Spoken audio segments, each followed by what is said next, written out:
Nous sommes le 19 février, bienvenue dans le 20h sur RTI 1, en voici les titres. Conseil des ministres ce mercredi sous la présidence du chef de l'État. Plusieurs sujets abordés, notamment l'adoption du bilan après une année de mise en œuvre du programme social du gouvernement. Et puis la date de célébration officielle de la Journée de la femme en Côte d'Ivoire a été fixée au 7 mars prochain. Le président de l'Assemblée nationale, Amadou Soumaoro, a une rencontre aujourd'hui avec le coordonnateur résident des Nations unies en Côte d'Ivoire. Ils ont abordé la question des élections à venir, notamment les défis et les enjeux qui se présentent au pays dans ce contexte. La Caisse nationale d'assurance maladie de Côte d'Ivoire signe un partenariat afin de sécuriser les cotisations des mutualistes. Après plusieurs séances techniques avec la Caisse de dépôt et de consignation de Côte d'Ivoire, ce cadre de collaboration a été formalisé.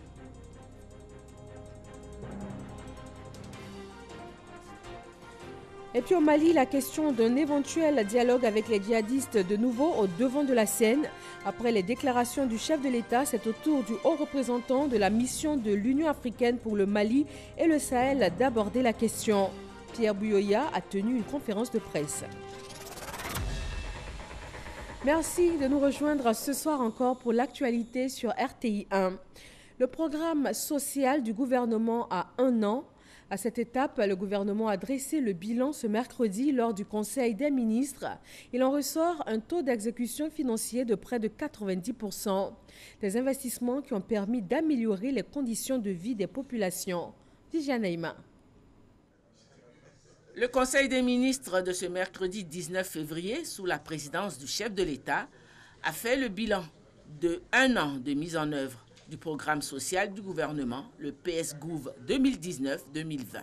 L'exécution à fin décembre 2019 du PS-Gouv pour sa première année de mise en œuvre est marquée par des acquis importants avec des impacts visibles sur les conditions de vie des populations, notamment des projets complexes comme la couverture maladie universelle, CMU, sont devenus opérationnels, donnant ainsi la possibilité à près de 1,5 million de personnes de bénéficier pour la première fois en Côte d'Ivoire d'une couverture maladie universelle.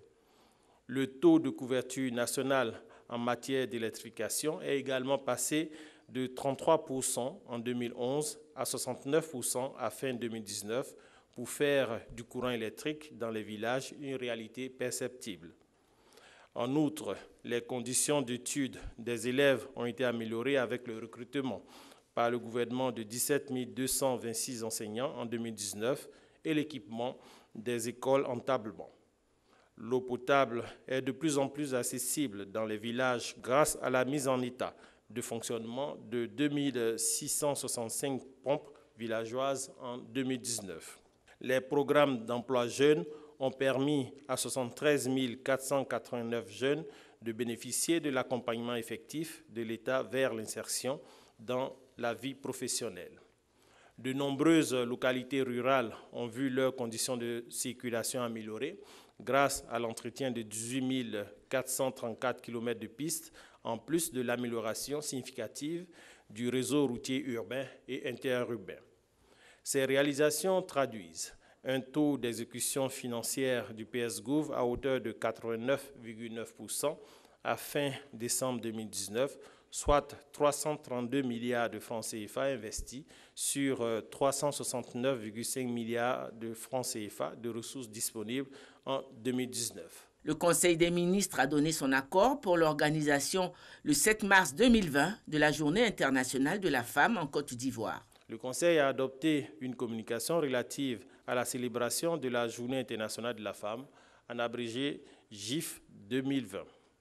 L'édition 2020 de la GIF se déroulera le 7 mars 2020 dans la commune d'Anyama sous le thème « La promotion de la femme en Côte d'Ivoire, un atout pour une paix durable ». Ce thème réaffirme la volonté du gouvernement de mettre en avant le rôle de la femme dans le processus de construction, de maintien, de consolidation de la paix et de la cohésion sociale. La cérémonie de lancement de la GIF 2020 aura lieu le jeudi 20 février au Palais de la Culture de Treichville, sous la présidence de la grande chancelière de l'Ordre national et la présence effective de la Première Dame, marraine statutaire de cette célébration. Le Conseil des ministres a en outre marqué son adhésion au projet conduit par la Banque africaine de développement en faveur de l'autonomisation des femmes et destiné à impacter des millions de femmes en Afrique. Lancé en 2017 par la BAD, en partenariat avec plusieurs organisations économiques et financières africaines, dont la CEDEAO, ce projet, prévu sur 3 années, porte sur la création d'une plateforme technologique pour améliorer les capacités d'accès à l'information et au financement d'environ 50 millions de femmes africaines et pour les mettre en réseau avec les institutions ou partenaires qui pourraient les soutenir. En Côte d'Ivoire, l'équipe pays est composée de représentants du secteur privé, de la société civile et du secteur public qui auront en charge notamment de mobiliser sur la période impartie au projet environ 2 millions de femmes entrepreneurs ivoiriennes pour les inscriptions et l'exploitation de la plateforme. Le Conseil des ministres a arrêté la date du démarrage des obsèques du jeune Ivoirien retrouvé mort dans le train d'atterrissage d'un vol Abidjan-Paris. Le rapatriement du corps de notre jeune compatriote aura lieu le vendredi 21 février 2020. Le gouvernement partage la douleur de la famille endeuillée et lui assure de son entière disponibilité en ces moments de profonde affliction. Aussi, en plus des frais afférents au rapatriement du corps, le gouvernement entend prendre entièrement en charge les frais d'organisation des funérailles du défunt. Notons que le Conseil des ministres qui s'est tenu de 10h à 14h avait à son ordre du jour de nombreux dossiers. Un de ces dossiers, demain 11h à l'auditorium de la primature, le Premier ministre Amadou Gon Coulibaly va tenir une conférence. L'actualité gouvernementale, la mise en œuvre du programme social du gouvernement sur la période 2019-2020. Il devrait également situer les Ivoiriens sur les perspectives de développement du pays. Le président Alassane Ouattara a échangé ce mercredi dans la soirée avec la conférence des évêques catholiques de Côte d'Ivoire. Les échanges ont notamment porté sur la réconciliation pour une paix durable en Côte d'Ivoire. Avant les évêques catholiques, le chef de l'État a reçu l'ambassadeur d'Angola en fin de mission. Le diplomate angolais Mario Félix a passé 5 années sur le sol ivoirien. Le climat social en Côte d'Ivoire, le processus électoral en cours, des sujets également abordés ce mercredi pendant la rencontre du coordinateur résident des Nations Unies en Côte d'Ivoire et du président de l'Assemblée nationale, Amadou Soumaoro. Abou Sanogo revient sur l'essentiel de l'entrevue. Philippe Poinceau, coordonnateur résident du système des Nations Unies en Côte d'Ivoire, reçu par Amadou Soumaoro, président de l'Assemblée nationale de Côte d'Ivoire. Les deux personnalités ont passé en revue les défis et les enjeux qui se présentent à la Côte d'Ivoire, notamment les élections d'octobre prochain. Le diplomate onusien a également salué les efforts du président de la République Alassane Ouattara et du gouvernement réalisés dans les domaines de la réconciliation et des investissements. Pour lui, des progrès très importants ont été faits. Nous avons échangé avec Monsieur le Président de l'Assemblée nationale sur la situation économique et sociale de la Côte d'Ivoire, sur les enjeux et les défis qui se présentent pour l'avenir et comment le système des Nations Unies pour le développement peut continuer d'accompagner la Côte d'Ivoire dans sa marche en avant. Notons que c'est le vendredi 3 janvier dernier que Philippe Poinceau a présenté ses lettres de créance au président de la République, Alassane Ouattara.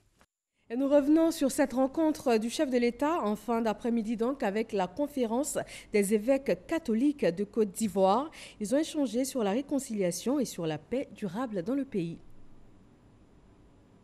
Les évêques se sont retrouvés avec le président de la République en ce 19 février 2020 pour échanger avec lui, d'abord pour le saluer et échanger avec lui sur la marche du pays, particulièrement autour des questions concernant la réconciliation de tous les Ivoiriens. C'est essentiellement ce qui a fait l'objet de la rencontre avec le président de la République, parce que les évêques sont très sensibles à la réconciliation, étant eux-mêmes des ministres ordonnés pour la réconciliation. Le président du Sénat, Jano Ahoussou-Kouadio, a invité les populations du canton Bou, c'est dans le département de Blot-les-Quins, au maintien du vivre ensemble. Il s'y est rendu à l'occasion de retrouvailles suite à une fracture du tissu social qui laisse place désormais à la fraternité et à l'apaisement. F. Boué et Cheikh Koné. Depuis 2007, la cohésion sociale dans le canton Bou, situé dans le département de Blot-les-Quins, est mise à mal suite à des événements malheureux. Il y a eu toute une série d'événements. Un masque de Divoké partant à Tchambly avec un bœuf a été agressé par des jeunes de Théon. S'en est suivi des représailles et le village de Théon a été incendié à moitié, ce qui a fait qu'il ne pouvait plus avoir de visite entre les différents villages. Aujourd'hui, les fils du canton Bou, sous l'impulsion du député Aimé Yoncian, sont parvenus à réconcilier les parties en conflit. Et pour la matérialisation, un grand festival de masques s'est déroulé à Tchambly du 25 janvier au 9 février 2020. Aujourd'hui, 13 février, c'est la grande fête de la réconciliation en présence du président du Sénat, Jano Ahoussou-Kouadio, de la présidente du conseil régional du Cavali, la ministre Anne-Désirée Ouloto, de l'ensemble des forces vives du canton Bou et de nombreux invités venus de la région du Cavali. Des messages de paix et de vivre ensemble sont délivrés.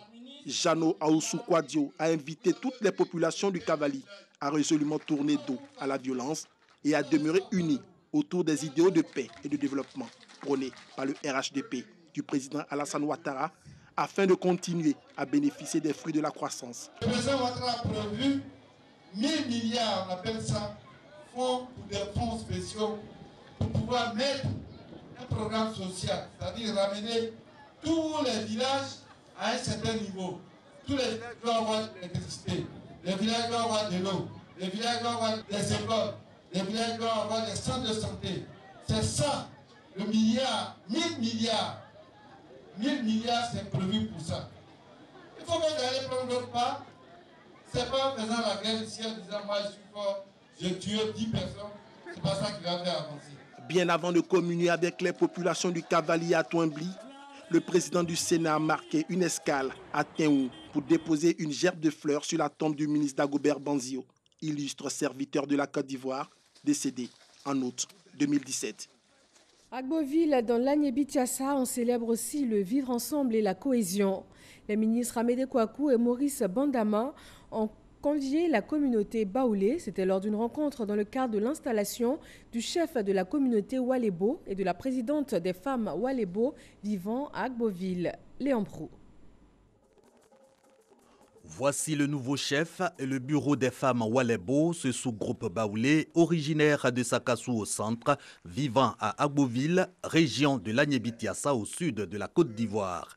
Installé en présence d'autorités coutumières et préfectorales, sous le regard de cadres du centre et de 2 membres du gouvernement, ces chefs de communauté savent combien exaltantes sont leurs missions, promouvoir sur leur terre d'accueil la fraternité, l'entraide et le vivre ensemble pour la paix. Il y a beaucoup de femmes qui font un ticket, machine. Il y a d'autres qui ne font pas la ticket.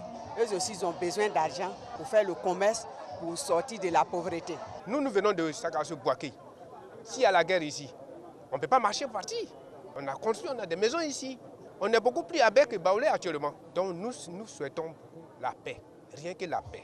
Cette paix, le président du conseil régional de l'Agné-Biatiassa, le ministre de la Culture et son collègue de l'équipement, respectivement président, patron et parrain de cette double cérémonie d'investiture, la présentent comme la condition du développement des esprits et des infrastructures pour l'épanouissement populaire. Leur appui aux initiatives de paix se veut donc sans faille. Nous sommes une zone stratégique. Quand les gens sont pourchassés d'Abidjan, c'est dans d'autres régions qui viennent se réfugier. Et donc, nous n'avons pas intérêt à être complices de ces acteurs et des fauteurs de troubles. Beaucoup d'entreprises ne peuvent s'installer dans notre pays que lorsqu'il y a un climat de paix, un climat de cohésion, un climat d'entente. C'est ce que le président Houphouët-Boigny nous a toujours enseigné. C'est ce que le président Alassane Ouattara nous indique comme chemin. Il faudrait que nous partions donc aux élections le cœur apaisé. Et nous sommes convaincus qu'ils ont compris ce message. Autre sujet abordé avec les Baoulés et les communautés sœurs d'Agboville, les élections de 2020. Les membres du gouvernement rassurent, elles seront des plus apaisées au regard des dispositions techniques et sécuritaires actuelles à moyen et long terme.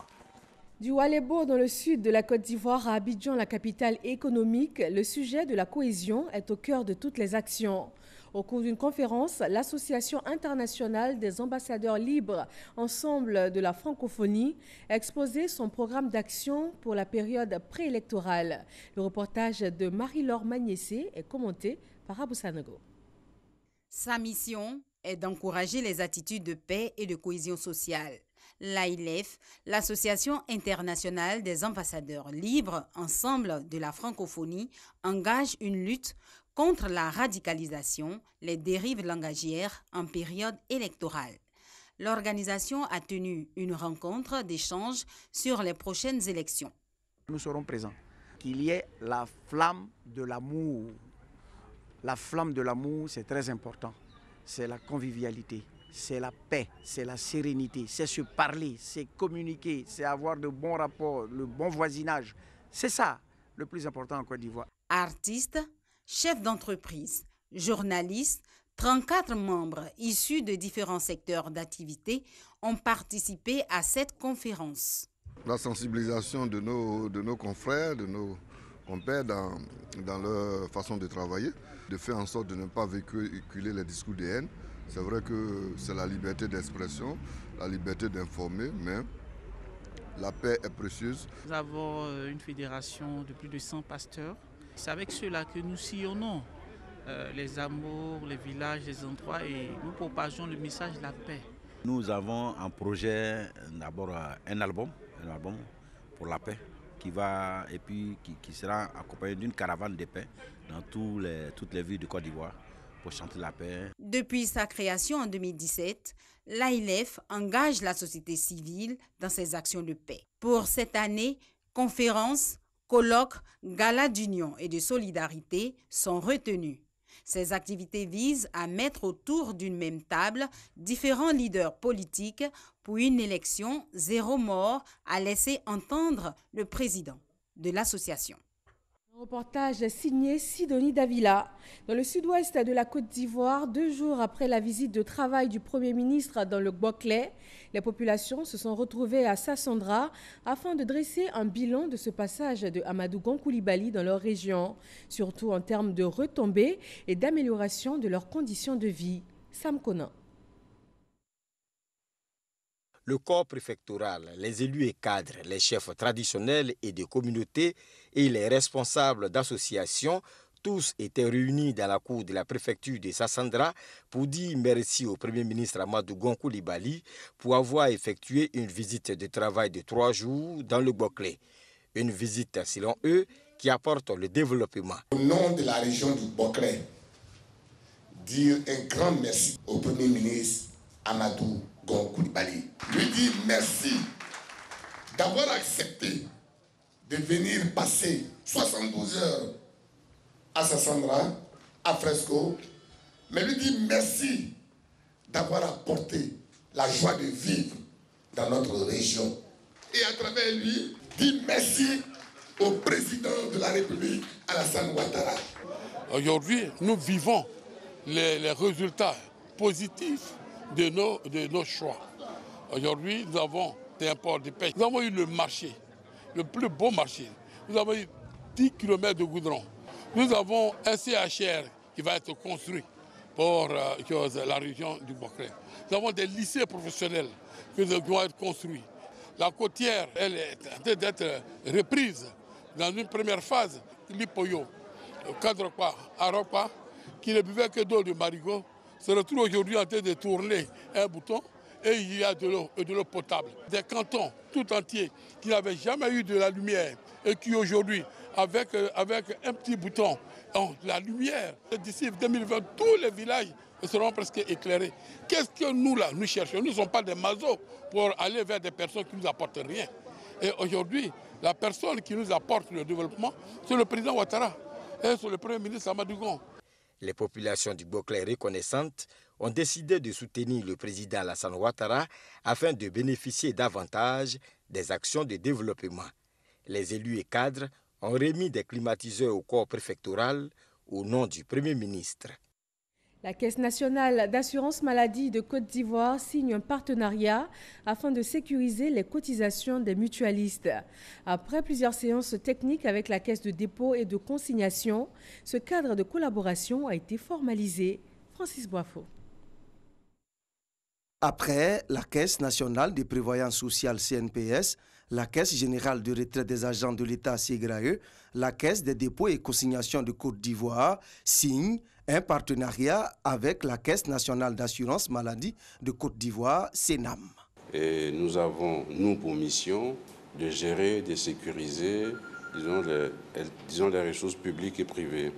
Donc à cette occasion, la Caisse nationale d'assurance maladie a fait confiance à la Caisse des dépôts et consignations en lui confiant une partie de ses ressources pour gestion.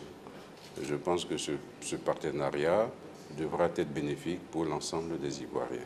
Parce que la Caisse de dépôt et de consignation est une institution qui relève d'une vision de plus haute autorité de notre pays en termes de placement, n'est-ce pas, de nos ressources. Ça a été un plaisir pour nous de pouvoir apporter notre contribution pour participer, n'est-ce pas, au développement de la Caisse de dépôt et de consignation qui a des grandes missions d'investissement par rapport à notre pays. La Caisse des dépôts et consignations de Côte d'Ivoire centralise, en plus des cotisations de retraite, les fonds des clients des notaires, les divers cautionnements et consignations. C'est une structure publique. Elle a été créée en juin 2018. C'est à Brazzaville, au Congo, que s'est tenue la 3e conférence des parties COP3 à la Convention de Bamako. Plusieurs ministres africains de l'environnement, dont celui de la Côte d'Ivoire, se sont retrouvés sur place. La question de la gestion des produits chimiques et des déchets sur le continent a été longuement évoquée. Grâce Kando. Centre international de conférence de Kintélé de Brazzaville au Congo. Ici s'est tenue la 3e conférence des parties COP3 à la Convention de Bamako du 12 au 14 février dernier. La rencontre a réuni plusieurs ministres africains de l'environnement, dont la Côte d'Ivoire, qui en a assuré la présidence de 2018 à 2020. Le pays passe désormais le relais au Congo.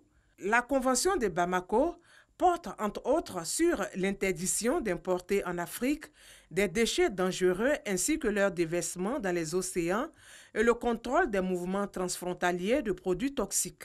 Cette convention, qui est l'outil des Africains, a, au cours de ces différentes conférences, adopté un certain nombre de résolutions.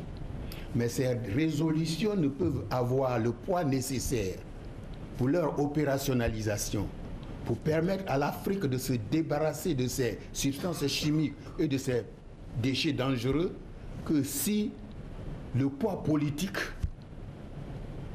apporte son appui.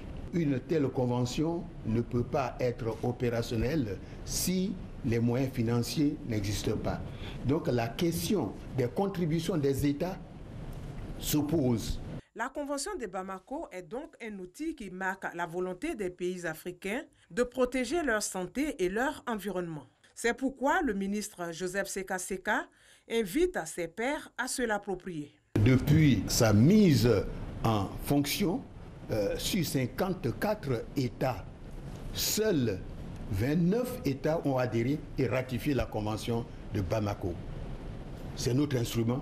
Et donc nous avons un travail à faire, des solutions à proposer pour que les 54 États, ou du moins la majorité de ces 54 États-là, adhèrent à cet instrument qui nous permettra de gérer ces questions de substances chimiques et de produits, de déchets dangereux. En marge des travaux de la 3e conférence des parties à la Convention de Bamako, le ministre Joseph Seka Seka a eu une audience avec le président du Sénat congolais. Les deux personnalités ont passé en revue la coopération bilatérale entre les deux pays. Dans le domaine du sport, une convention d'acquisition des droits audiovisuels du Maracana a été signée entre la RTI et la Fédération ivoirienne de Maracana. Un accord pour les 3 prochaines saisons. Arsène Kwasi. La Fédération ivoirienne de Maracana et discipline associée vient de franchir une autre étape dans la vulgarisation de la discipline. Une convention a été signée entre l'instance dirigeante du Maracana ivoirien et la radiodiffusion-télévision ivoirienne. L'accord d'une durée de 3 ans vise à donner plus de visibilité en Côte d'Ivoire de ce sport pratiqué par plus de 6 millions de Maracaniers. Aujourd'hui, sans l'audiovisuel, sans la communication, aucune œuvre ne peut porter. Et donc pour nous, c'est un sentiment de gratitude et de fierté à la fois parce que le DG a été compréhensible. Il nous a suivis de longue date pour ce que nous savons et on n'a pas eu besoin de faire une démarche quelconque.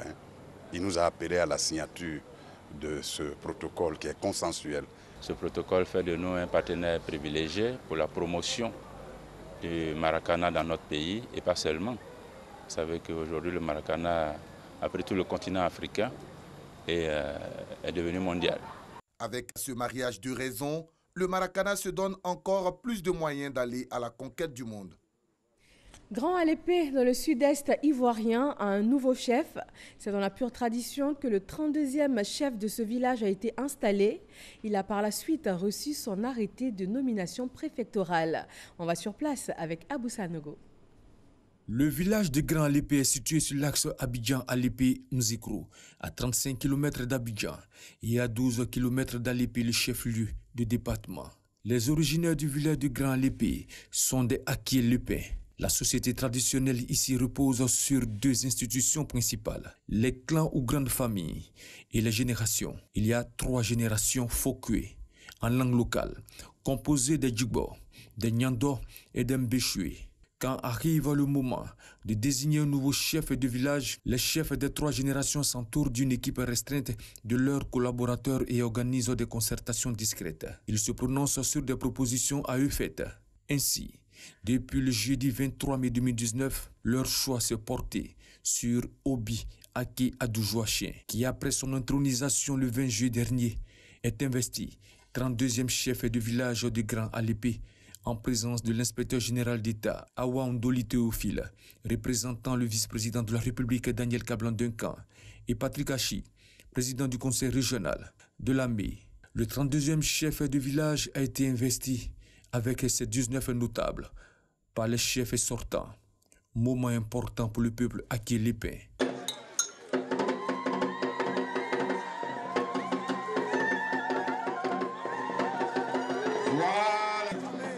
Par ces cris de joie en total.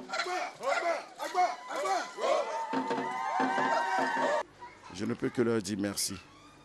Et je demande qu'ils continuent de me soutenir, de me faire confiance. C'est parce que à la tête de ce si beau village, j'ai beaucoup de choses à approuver. Il recevra les encouragements du ministre Patrick Hachi et du représentant du vice-président de la République qui l'ont invité à être un agent de développement. Sache que nous serons là à tes côtés pour t'apporter l'appui qu'il faut au moment où il le faut pour que tu apportes à tes populations le bonheur et la joie.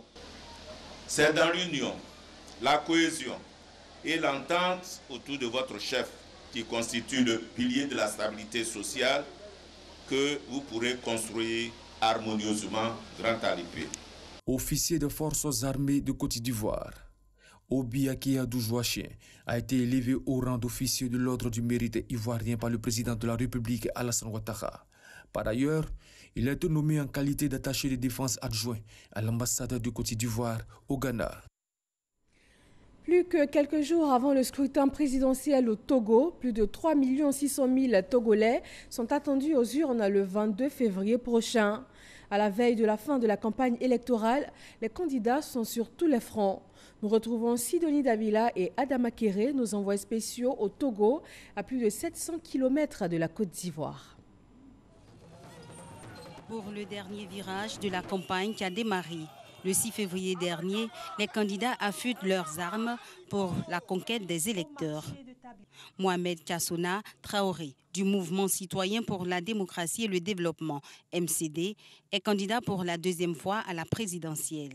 Il a choisi de mettre l'accent sur le porte-à-porte. Cette sorte de contact humain qui vous permet de discuter avec les cellules de base, leur donner des rudiments au niveau de la communication, des arguments également sur le projet de société et le comportement qu'ils doivent avoir et davantage par rapport à comment vaincre le phénomène d'abstention dans le pays.